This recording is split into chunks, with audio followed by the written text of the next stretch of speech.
Welcome to the CBS Eye on Money podcast. I am Jill Schlesinger. Hey, it's episode number 2. If you missed episode 1, you missed a lot. This is a program that is about you. It is about trying to help you navigate the various issues in your financial lives. And the way that we do that, we being my executive producer, Mark, who you'll hear from time to time, and we want to help you by just answering your questions. Now, the question can be a very detailed email. You can send us your questions at askjill@jillonmoney.com, askjill@jillonmoney.com, or if you're on our website, which is very easy to remember, jillonmoney.com, that's our website. There's a contact button there, and all you have to do is hit the contact button. And while you're on our website, here's what I suggest. You should bookmark that website, and you can also do all sorts of fun things on the website. You can read things that I write. So you want to get a deep dive about the jobs report that just came out last week? I wrote about that. It's under the Read tab. You want to listen to other programs? I have a radio show. I have another podcast. We've got a Listen tab. You want to watch me on television because you and my mother want to weigh in on how my hair looks on a variety of days. Go to the watch section.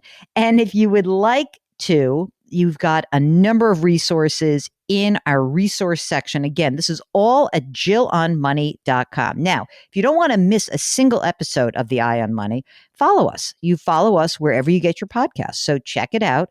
So here's the thing.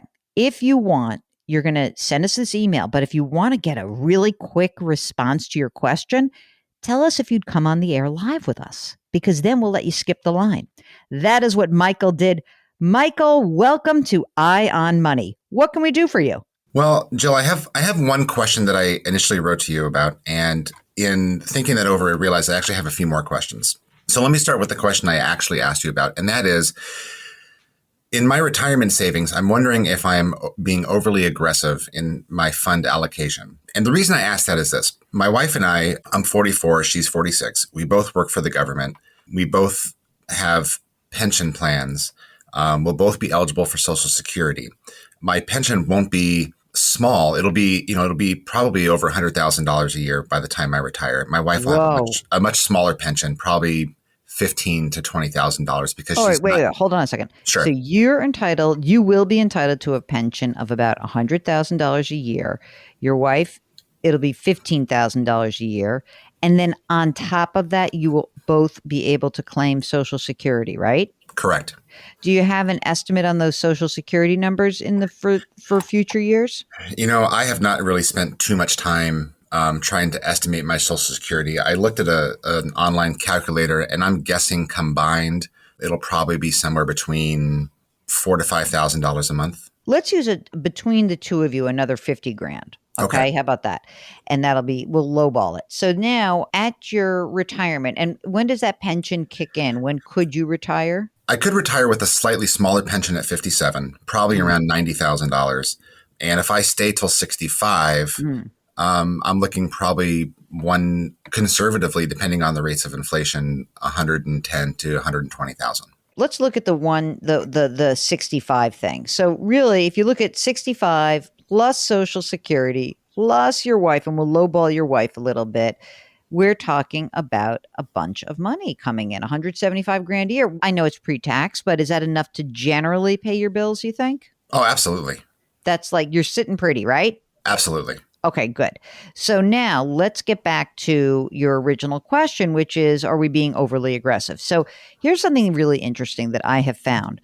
When I talk to people who work in government, whether it's municipal or federal, or even if you talk to anyone when I talk to people who are teachers, what they'll often say to me is one of two things.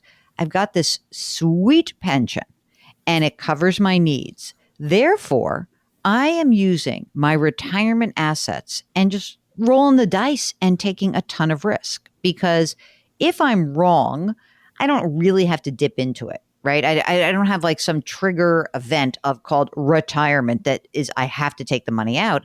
I could really outlast any downturn. So That's the overly aggressive type of thinking. Worst case scenario, I can get by exactly on my Social Security and pension income. Exactly. So that's the case to be overly aggressive. Okay, let's go to the other side. The other side is, well, I mean, I have this pension, I have this Social Security. Why take risk? Risk doesn't seem like a good thing. And since I don't really care about growing this that much, I don't want to take the ride. Therefore, I'm going to be kind of wimpy with my investments in these accounts. That's usually one of two reactions to folks who are in great shape because they have future income. So let me ask you a few more questions, Michael. That is, do you have children? We have an 11 and 13-year-old. Okay. Is there some money set aside for college, or are you going to pay that out of cash flow? What's the plan there? We're planning on cash flowing it. We're actually, our older one is as likely as it is that somebody will know what she wants to do at 13. She is dedicated. I give it a pretty high likelihood that she'll be in the armed services when she graduates high school. So are you saving anything for 11-year-old or even just a little bit for 13-year-old? No, we've had discussions, my wife and I, and we both feel very strongly that we're able to cash flow an in-state school. We have not put any substantial savings aside for college. Fair enough. Okay.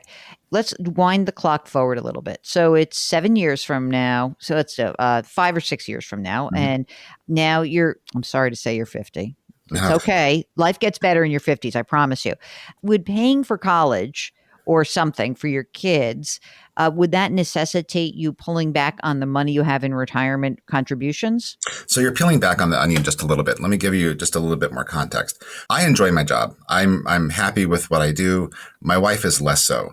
We're on track to have our house paid off in about 5 years, maybe a little bit less.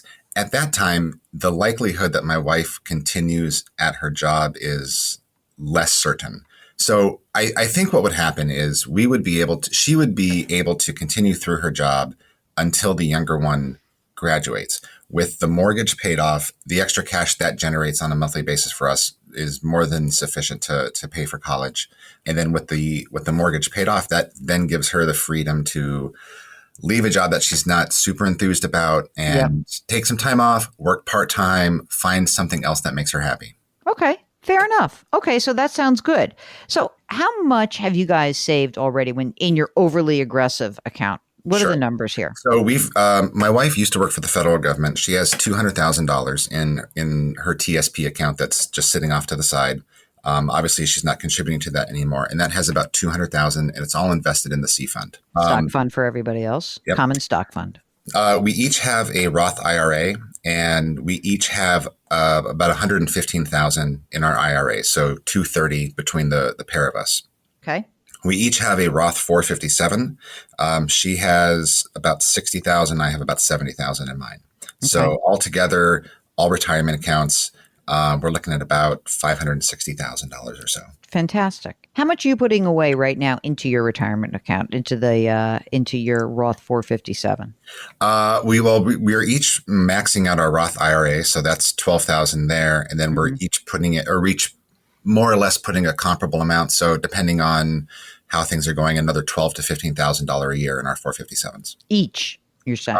That's combined. Okay. So, $35,000 a year or so going away into those retirement accounts, which is great. Okay. So, and when you say overly aggressive, would you say your wife's thrift savings plan is sort of a good example for me of what most of the rest of these accounts look like, which is basically all stocks? They're all stocks. It's mostly Vanguard Total Stock Index funds, Vanguard Total International funds, things of that nature. There's no bond funds. There's no cash. It's 100% stock. Last question, I think. Not really, because I always sneak up on you a few more. I'm like Lieutenant Columbo. Just another thing. Okay, so how about emergency reserve fund? We have about a little bit over $50,000 sitting in cash. This is fantastic.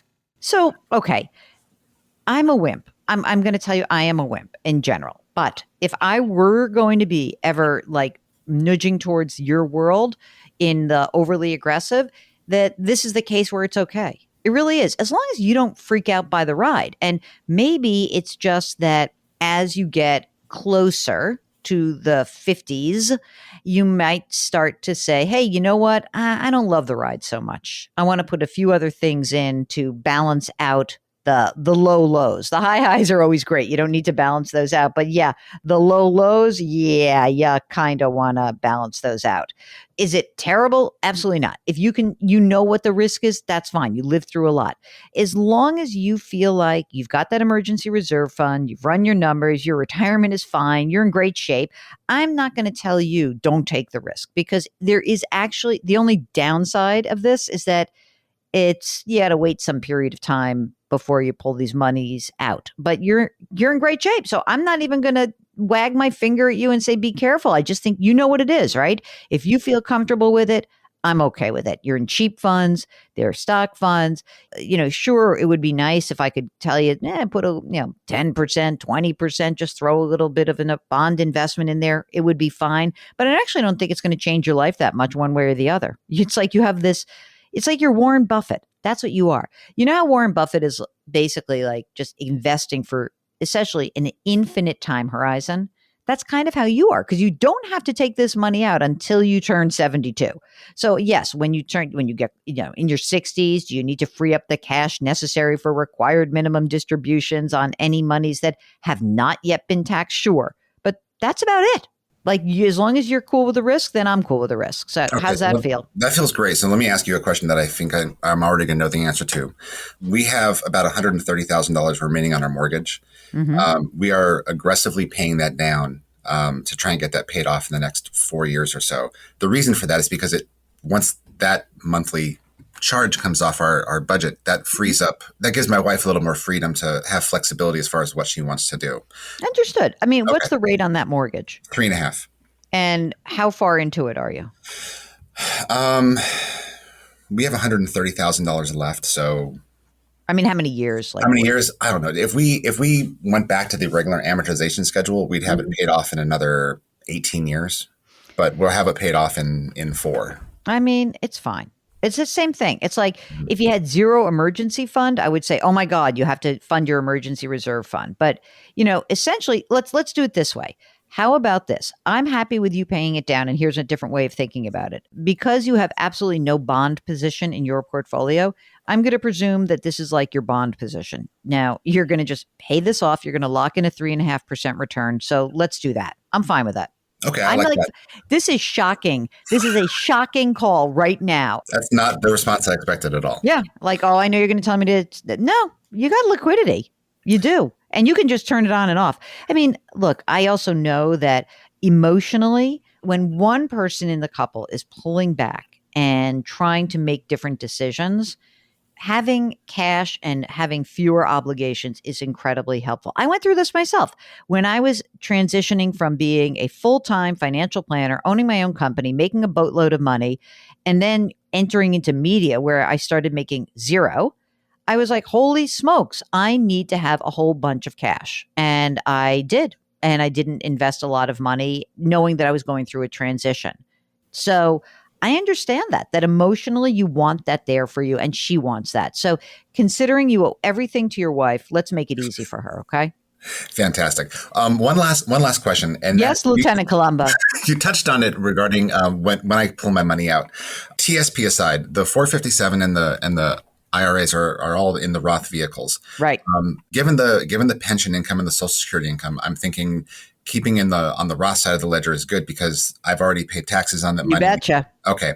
Do I have to worry about, I hear you talk to people about managing their RMDs. Am I going to have to worry about that at all? Well, or with the Roth options, does that come in? Or do RMDs even apply to No, okay. No. So RMDs don't apply to Roth, but you said your wife had $200,000 in an old TSP. Yeah. That's the only place that I saw in your story that there was an issue. So theoretically, perhaps there's a moment where we want to convert that old thrift savings plan into a Roth asset, but don't go crazy with that. This is a small amount of money.